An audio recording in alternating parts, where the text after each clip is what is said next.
Hello guys, welcome to my YouTube channel Lipam's Vlog. আপোনালোকৰ খবৰ নিশ্চয় ভাল। Welcome to our next step family. আজি আপোনালোকক দেখুৱাম পুতলা থিয়েটাৰ গধূলি চাব যাম। নাটক চাম পুতলা থিয়েটাৰ। আশা কৰো আপোনালোকে চাই ভাল পাব। ভিডিওটো শেষলৈ চাব। এই পুতলা থিয়েটাৰটি আমন্ত্ৰণ কৰি অনা হৈছিল টংলা অঞ্চলৰ পৰাখাত গাঁৱত ৰংঘৰ পুতলা থিয়েটাৰ। ফাইনেলি আহি পালো থিয়েটাৰ স্থলীলৈকে। এয়া খুব সুন্দৰ পেণ্ডেল। আশা কৰো আপোনালোকে নাটক চাই ভাল পাব। এয়া আমি এতিয়া ভিতৰলৈকে গৈ আছো। এয়া দৰ্শক মণ্ডলী সাজু হৈছে থিয়েটাৰ উপভোগ কৰিবলৈ। আহকচোন আমি উপভোগ কৰো সুন্দৰ পুতলা থিয়েটাৰৰ নাটকটি। তোক এইবোৰ কাৰণতে মই বৰ বেয়া পাওঁ আৰু কিবা এটা চিৰিয়াছ মুহূৰ্তত তই কেৱল বেংলাই কৰিব জানো। হ'ব মহাপণ্ডিত দেখাব নালাগে। তোমালোকৰ কাজিয়া লাগিব হলেই নে? অন্তত আজিৰ দিনটোত অলপ শান্ত হৈ থাকাচোন। শুনিছনে নাই তাৰ কথাবোৰ? হ'ব এতিয়া কাজিয়া বন্ধ কৰা। দেশৰ সেৱা কৰি যোৱা দেউতা কেনিবা গৈছিল নেকি? তোমালোক ইণ্টাৰভিউ দিবলৈ নাযাবা জানো? আমাৰ ইয়াৰ হাতত সেই পইচা কেইটামান লাগিব নহয়, তাকেই বিচাৰি গৈছিলো। পালেনে দেউতা? ৰতন ঠিকাদাৰ বোলে ইহঁতৰ লগতে সেই টাউনলৈ যাব।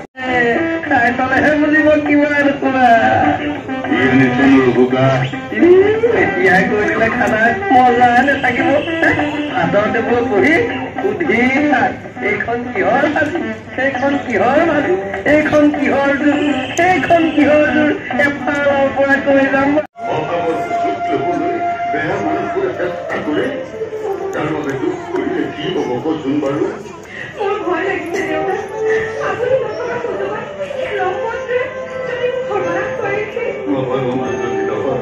একো চিন্তা কৰিব নালাগে। ঈশ্বৰ আছে নহয় মাজনী, ঈশ্বৰ আছে। ভিতৰলৈ যাচোন, মই অলপ কথাটো ভালকৈ চিন্তা কৰো। এৰাও আমাৰ দৰে মানুহৰ বিপদ বহুত। আকৌ কি বিপদ হ'ব? চাচোন, ছোৱালীজনীক ঘৰখনত অকলে এৰি যাবলৈ বৰ চিন্তাই লগা হল। অলপ আগতে মই নথকাৰ সুযোগত সেই ৰতন ঠিকাদাৰে আহি বৰ বেয়া কথা কিছুমান কৈ গল। কি ৰতন ঠিকাদাৰ? ইয়াৰ পৰা দেখিছো সমাজখনৰ শান্তি নাইকিয়া হৈ গল।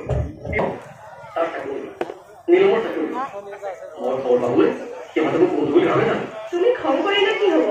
তুমিতো ইয়াত নাথাকা, ডাক্তৰ কৰিবলৈ দিল্লী পালাগৈ। পিছে ৰিজাল্ট কি হব?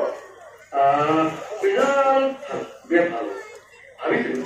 পৰীক্ষা শেষ কৰি আহিছো যেতিয়া নীলম, চন্দন আৰু মই বহুত ফূৰ্তি কৰিম। নদীত মাছ ধৰি সাঁতুৰি নাদৰি গা ধুওঁ। শৈশৱৰ সেই সময়ৰ দিনবোৰ আকৌ ঘূৰাই আহিলো। কিন্তু সিহঁত দুইটাই গুচি গল। তোমাৰ কথা যোৱা, আলহী বহাই ৰাখিবানে? সোনকালে খোৱা বোৱাৰ ব্যৱস্থা কৰাব। হ'ব দিয়া, মই যাওঁ বাৰু, তুমি কথা পাতা। তুমি ঘৰ কেতিয়া পালাহি? খুৰী, মই কালি পালো। একদম পৰীক্ষা শেষ কৰি আহিছো। তাৰমানে ৰিজাল্টৰ পাছত ডাক্তৰ হবা? কোন ডাক্তৰ হ'ব বাইদেউ? আমাৰ দেখোন তাৰমানে তুমি ডাক্তৰ হবা? ভাল ল'ৰাৰ কাম তেনেকুৱাই আৰু ককাই। বঢ়িয়া। এইবাৰ মই যুঁজিম বেমাৰৰ লগত। জগদীশ গতিকে বিশুদ্ধ তেজ খাই প্ৰবাহিত হৈ আছে। তাক মই এনেকুৱা পুৰস্কৃত কৰিম যিখিনি তাৰ মনত পৰি যাব লাগিব। কথাবোৰ কি বুজাই নকয় কিয়? হয়তো খুৰা, চন্দন কি কৰিছে? আপুনিতো মোক জনাই। খুবেই ভাল লাগিলে নাটকটি উপভোগ কৰি। এতিয়া ঘৰলৈকে যাওঁ। আশা কৰো আজিৰ এই ব্লগটি চাই ভাল পালে। যদি ভিডিঅ'টো চাই ভাল পালে তেনেহ'লে লাইক, কমেণ্ট, শ্বেয়াৰ আৰু চেনেলটি যিসকল নতুনকৈ চাই আছে প্লিজ ছাবস্ক্ৰাইব কৰিব। লগ পাম এটা নতুন ভিডিঅ'ত। বাই বাই, আৱাৰ নেক্সট ফেমিলি।